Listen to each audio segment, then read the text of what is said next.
Norrlenska nautakjötið, uppskrift á góðu kvöldi.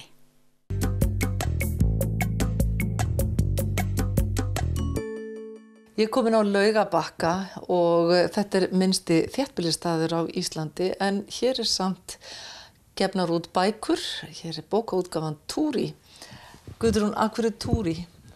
Túri vegna þess að upphaflega ætlaði ég að gefa út efni fyrir ferðamenn, fyrir túrista. Og svo bættist svona eitt og annað við seinna meir. Ég byrjaði 2004 og það hefur smá breyst, sem sagt áherslur hafa breyst smá. Og hvað var það sem túristar vildu 2004? Þeir vildu fá upplýsingar úr fyrstu hendi Ísland. Til dæmis var að þessi bók Ísland kokkbók, það er uppskriftabók og fróðleikur íslenska matargerð. Og hún seldist mjög vel og selst ennþá mjög vel. Hún seldist það vel að ég fór að láta þýða hana á frönsku, cuisine islandaise. Og það er nefnilega þannig svo það er ekki til mikið efni fyrir Frakka. Bara yfir höfuð Ísland? Já, Ísland. Og ég get ekki séð svona að Frakkar standi í eldhúsinu með enska uppskriftabók, þó að hún gæti verið mjög falleg. Þess vegna fannst mér betra að hafa hana og hún selst mjög vel.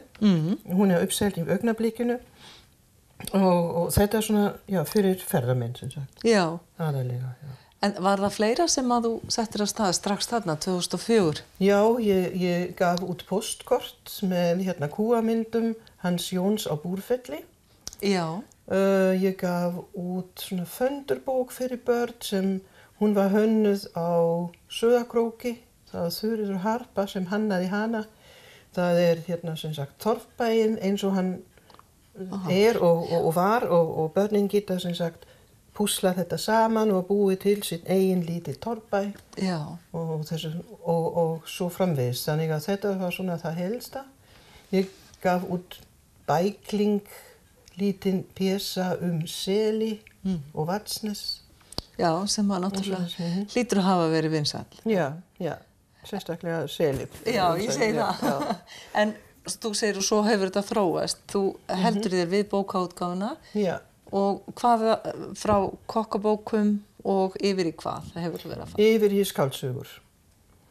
Nú er ég að gefa út nú í aðra skáldsögu. Já, ég sá þessa, hún er nýkomin út, Leitin að engli dauðans. Já, hún er nýkomin út, já. Og þetta er einhver sem þú þekkir vel? Já, þetta er sonur minn Jóhann, sem samdi hana og þetta er önnur bók hans. Þegar hann var á fjölbrautaskóla á Króknum, á þessum 4 árum samdi hann eina sögu sem kom út svipað leyti og hann fekk stúdentspróf. Já. Þannig, og þetta er nú næsta bók. Og ég verð nú að fá að geta þess að þá að þessi bók er eftir dóttur þína. Já, það er alveg rétt. Hvernig fannst það? Já, þannig að þetta lítur nú að vera í blóðinu. Já. Og hér eru bækur eftir þig líka. Já. Er þetta hobbyið ykkar eða aðalstarf? Hvernig er það? Nei, þetta er hobby hjá okkur öllum. Já. En þessi bók er löngu uppselt. Hún kom út 98. Já. En hún seldist ágætlega hérlendis. Hún var bara í bókabúðum hérlendis. Já. Erotic Iceland. Já. Þó að titillinn segi ýmislegt, hvað varst þá að hugsa?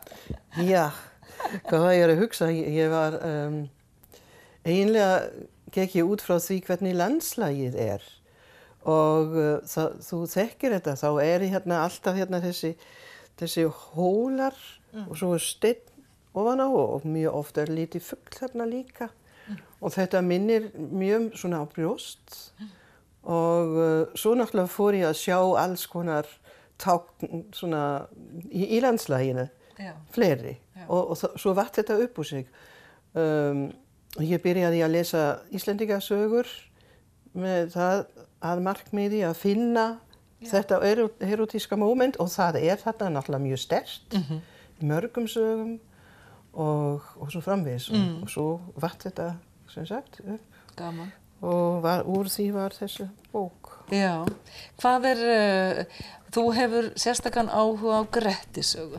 Hvernig kemur það til? Segðu mér það. Vegna þess að mér finnst svo skemmtilegt hvernig fjölskyldan samansett í þessari sögu. Hvernig hún samansett? Það náttúrulega pappi og mamma og nokkuð börn. Grettir uppstökkur og hann uppáhald móðurinnar. En faðir hans kann ekkert að meta hann mikið. Þannig að hjónin, foreldrar, væntanlega í togstreitu einhvern veginn soninn og það kemur líka fram á 2 eða 3 stöðum í sögunni. En mamman alltaf að vernda hann, alltaf að hjálpa honum. En pappin vill það eiginlega ekki. Það svona eitt dæmi þegar Grettir fer til útlanda, Noregs, og hún lætur hann hafa sverð. Svo að hann væri, sem sagt, í stakk búinn til að verja sig. Þá segir pappin eitthvað í þessa átt, hann nú nógu hættulegur án vopna. Hann þarf ekki neitt. En hún lætur hann samt hafa þetta sverð. Þannig foreldrarnir voru ekki sammála og mér finnst þetta mjög spennandi moment. En ertu að hugsa þetta sem landkynningu, kynningu á sögunni fyrir útlendinga? Tekur á móti þeim hér eða hvernig það? Við gerðum í vetur var smá hugmyndaflug, þá kom fagfólk úr leiklistabransa og sögðu mér smávegis hvernig ég gæti komið fram, hvernig ég gæti sett þetta fram. Og svo ég búin að semja við hana Regínu í Löngufitt hér á Laugarbakka að vera bara á veröndinni hjá henni og segja þessa sögu. Tilkynna þetta kannski á hótelinu og víðar í félagsheimilinu og svoleiðis að þetta væri kannski 2 í viku, svona eina kvöldstund. Ertu þá að segja þetta á ýmsum tungumálum? Já, helst ekki á íslensku vegna þess að íslenskan ekki nógu góð, en allavega á þýsku. Já. Til að byrja með. Þannig að þetta svona frumkvöðlastarf sem þú ert að gera núna? Já, má segja. En sem samt í raun afleiðing eða niðurstaða af löngum áratuga verðinni hér og grúski. Jú, reyndar. Já. Ég bjó beint á móti Bjargi í nokkur ár. Já. Ég sá alltaf þarna yfir, þannig að þessi saga mér mjög nær komin. Norðlenska nautakjötið. Uppskrift af góðu kvöldi.